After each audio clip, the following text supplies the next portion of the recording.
1941. The Soviet Union, the largest country in the world. It had a massive army, millions of soldiers, thousands of tanks and aircraft. But many of its commanders were chosen for loyalty, not skill. After Stalin's purges in the late 1930s, most experienced generals were either executed or sent to labor camps. The army was powerful on paper, but crippled by fear and paranoia.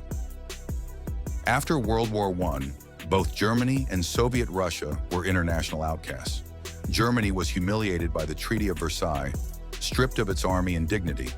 The USSR had just survived a brutal civil war and lost territory. Despite opposite ideologies, the two countries started cooperating in the 1920s.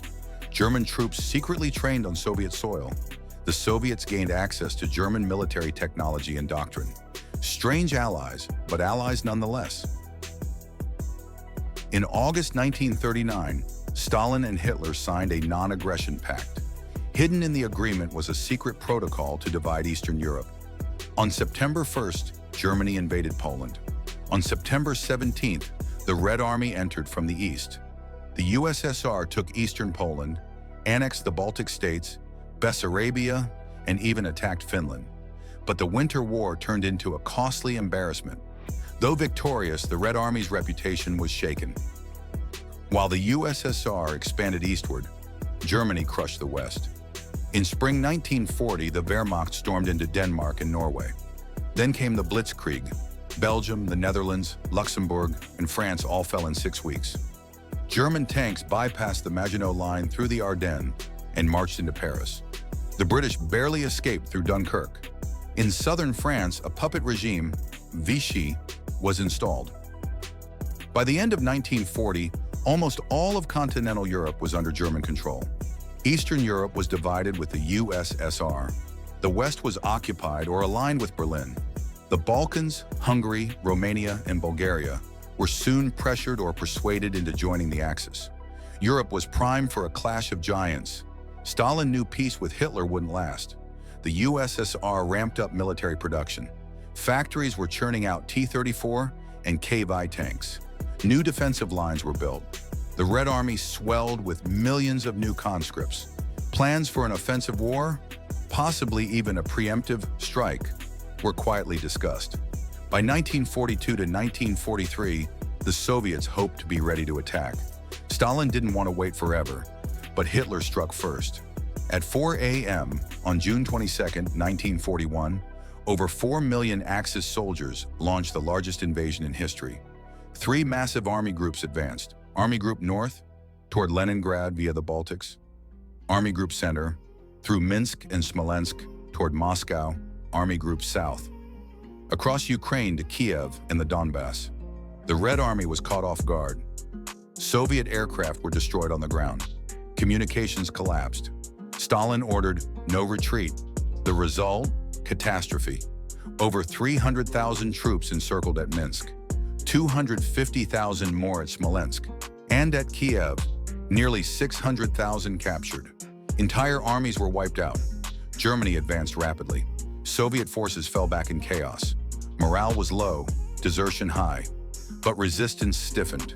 In October, Hitler launched Operation Typhoon, the assault on Moscow, but autumn rains turned roads into mud.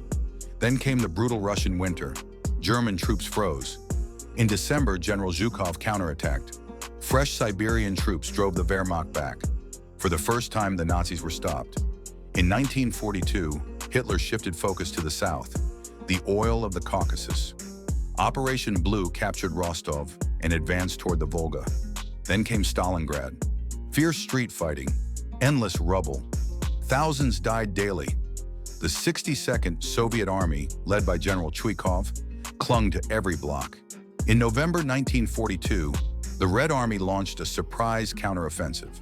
Soviet forces under Zhukov, Rokossovsky, and Vatutin struck the flanks. The German Sixth Army, led by Paulus, was surrounded. Goering promised to resupply by air. He failed. Hitler ordered no surrender. In January 1943, Paulus capitulated.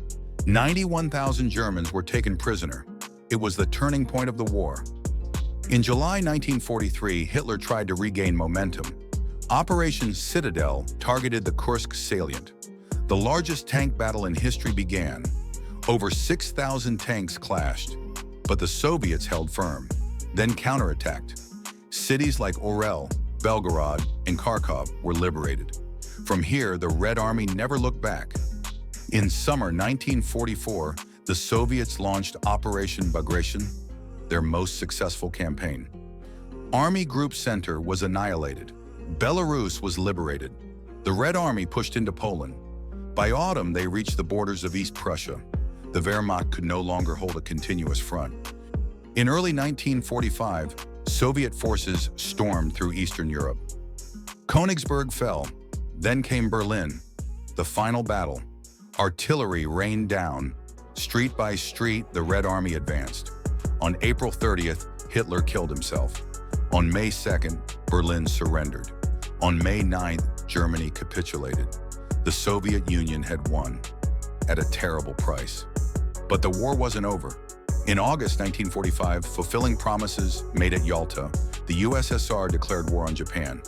In just 2 weeks, the Red Army crushed the elite Kwantung Army during the Manchurian Strategic Offensive Operation. Over 600,000 Japanese soldiers were captured. Manchuria, Northern Korea, South Sakhalin, and the Kuril Islands were seized. Alongside the atomic bombings, this helped force Japan's surrender. 27 million Soviets died, 18 million were civilians. The USSR wasn't just a victim, it was preparing for its own offensive war. But when the time came, it bore the brunt of Hitler's onslaught and stopped him. Victory came at an unimaginable cost, but without it, the world would be unrecognizable. With Germany and Japan defeated, a new global order emerged. The United States and the Soviet Union became superpowers, allies in war, rivals in peace. Europe was split by the Iron Curtain. Eastern Europe fell under Soviet influence, forming the Eastern Bloc. Communist regimes were installed in Poland, Hungary, Romania, Bulgaria, East Germany, and others. The USSR established Comecon and the Warsaw Pact to counter Western alliances like NATO and the Marshall Plan. The United Nations was born in 1945 to prevent future world wars, but tensions quickly rose. The Cold War began, a decades-long struggle for global influence, fought through proxy wars, espionage, and nuclear brinkmanship. The world would never be the same again.